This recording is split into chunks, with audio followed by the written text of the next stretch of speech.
Bonjour, c'est Christophe. Donc, dans ce tutoriel, nous allons voir comment fonctionne la fenêtre Audio Player.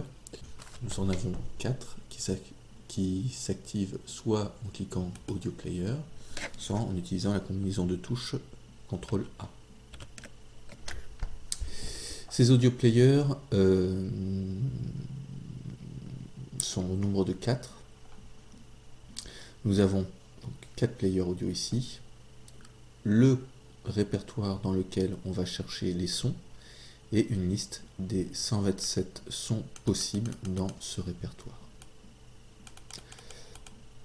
Alors, concernant les sons, il faut vraiment garder à l'idée que ces sons sont en WAV ou en MP3, sont lisibles en 44100, en fréquence 44100 et en fréquence plus basse. Cependant, si vous êtes en fréquence plus basse que 44100 en fréquence d'échantillonnage, l'information présente ici de position et de point in et out ne sera pas bonne. Je vous disais donc, présent dans le répertoire que vous avez défini, dans WhiteCat, dans le dossier WhiteCat, il y a donc un répertoire audio dans lequel vous pouvez créer un dossier.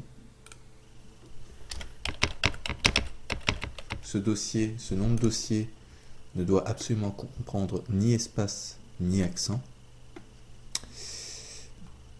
Alors on va y mettre quelques fichiers.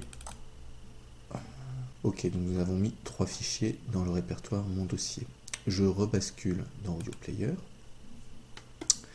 Je vais me mettre en mode Edit et appeler F5.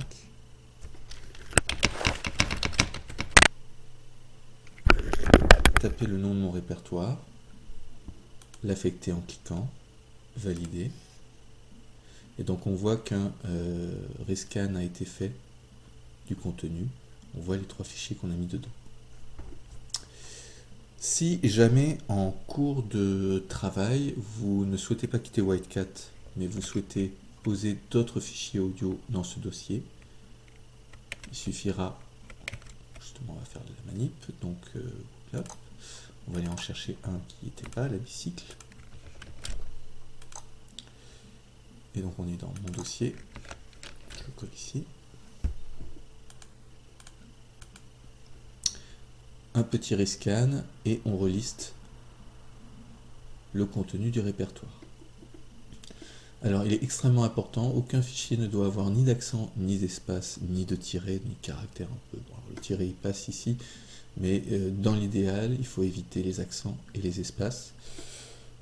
Concernant les noms de fichiers, concernant leur liste, celle-ci se fait de manière alphabétique, c'est-à-dire lorsqu'on fait un rescan, apparaissent dans l'ordre des noms le premier fichier qui commence par A, le deuxième qui commence par B, le troisième qui commence par D, le quatrième qui commence par F, etc. etc.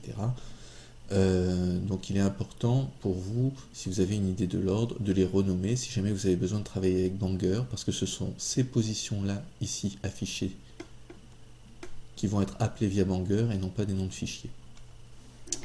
Bien, maintenant, pour charger un son à l'intérieur d'un des 4 players, on va sélectionner le fichier qui apparaît ainsi en rouge. On va cliquer le contenu de l'un des répertoires, donc la barre où on doit mettre le nom du fichier. On voit que celui-ci a été chargé, qu'il comprend position de départ, le total, la durée totale qui s'affiche en secondes, et des points in et out qui seront définis lorsqu'on fait de l'édition de points in et out pour les cues.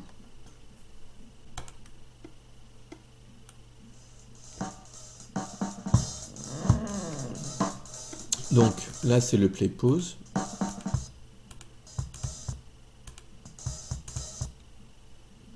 Le bouton de seek pour revenir en position de début, au début du fichier.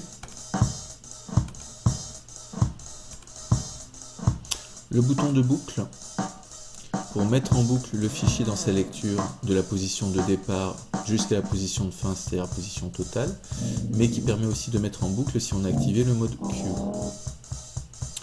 Le bouton d'aller rapide le bouton d'avance rapide, retour rapide.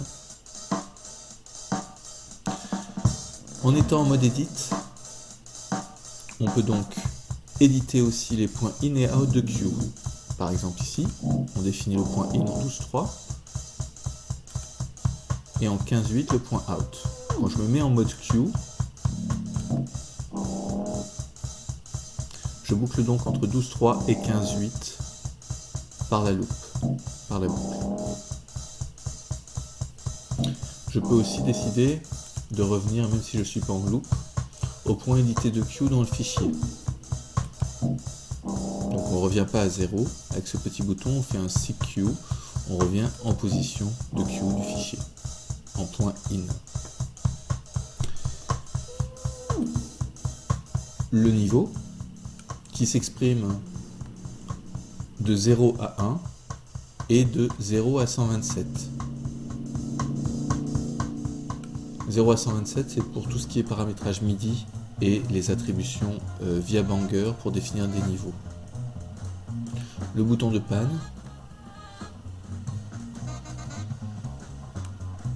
Et enfin le bouton de pitch.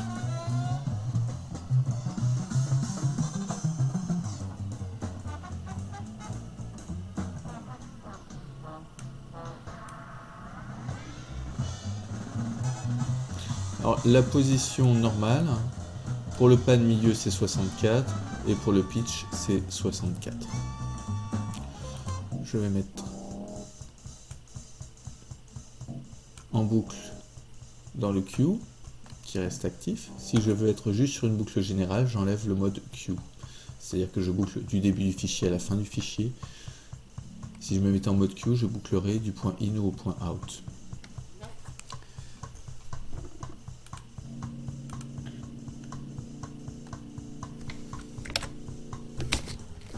Alors, quand j'appelle un fichier dans un lecteur, ici apparaissent les points in et out. Ceux-ci sont en fait sauvés dans un fichier texte audio queue in out. On peut voir en effet les points d'entrée et de sortie définis par rapport au nom de fichier. Donc dans le répertoire que vous avez spécifié dans audio.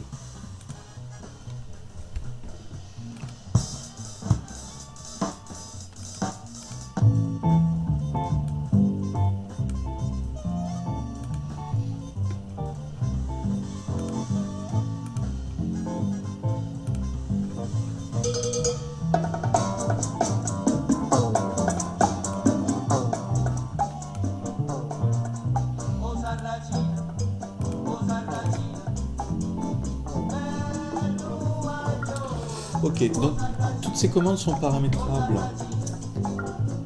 en MIDI. Donc si on veut paramétrer en MIDI, on va appeler le menu MIDI CFG config. Les informations de fader vont être attribuées par le panneau fader config et uniquement en mode solo. Donc là je lève un quota. Je l'affecte en MIDI.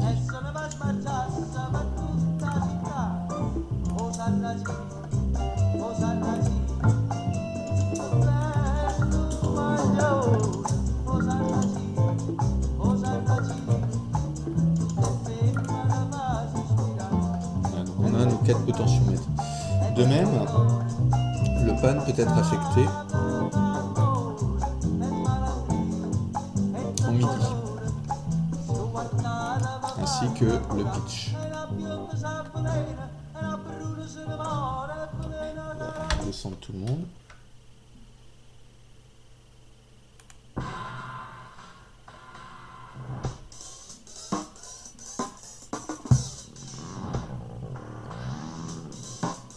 Voilà.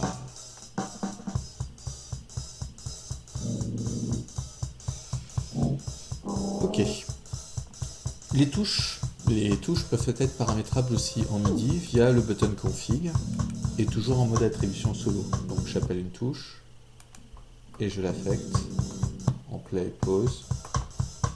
Si je veux que celle-ci soit par exemple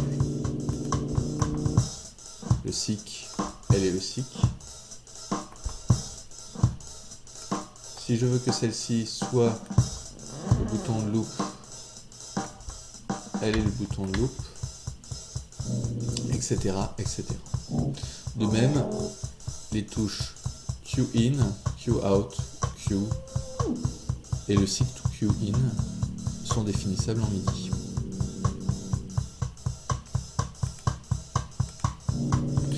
Concernant les faders, je vous avais montré donc que dans les faders, un potentiomètre, un fader pouvait piloter aussi du son s'il était édité par Affect2Dock.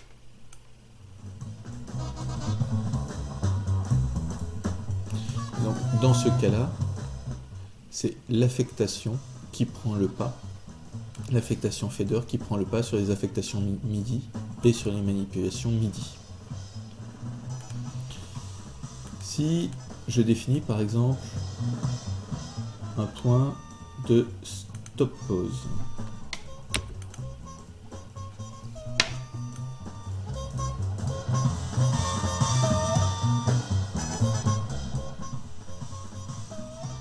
voilà, donc stop pause a été vraiment créé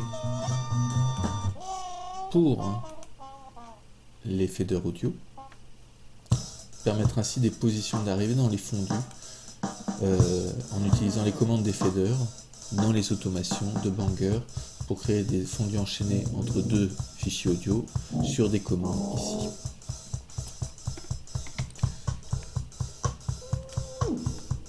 Dans Bangor, en effet,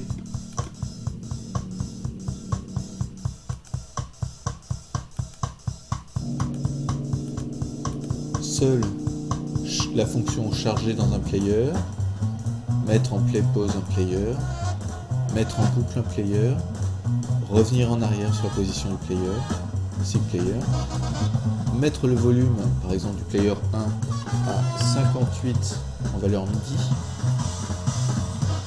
Donc là on voit que le fader prend le pas. Et donc là je reprends la main quand ce n'est plus un fader qui pilote le volume audio. Via Bangor, on peut dire aussi une définition du player en Q, set Q in, mettre le pan à une valeur, par exemple si on veut être complètement à droite, mettre le pitch du player, si on veut être sûr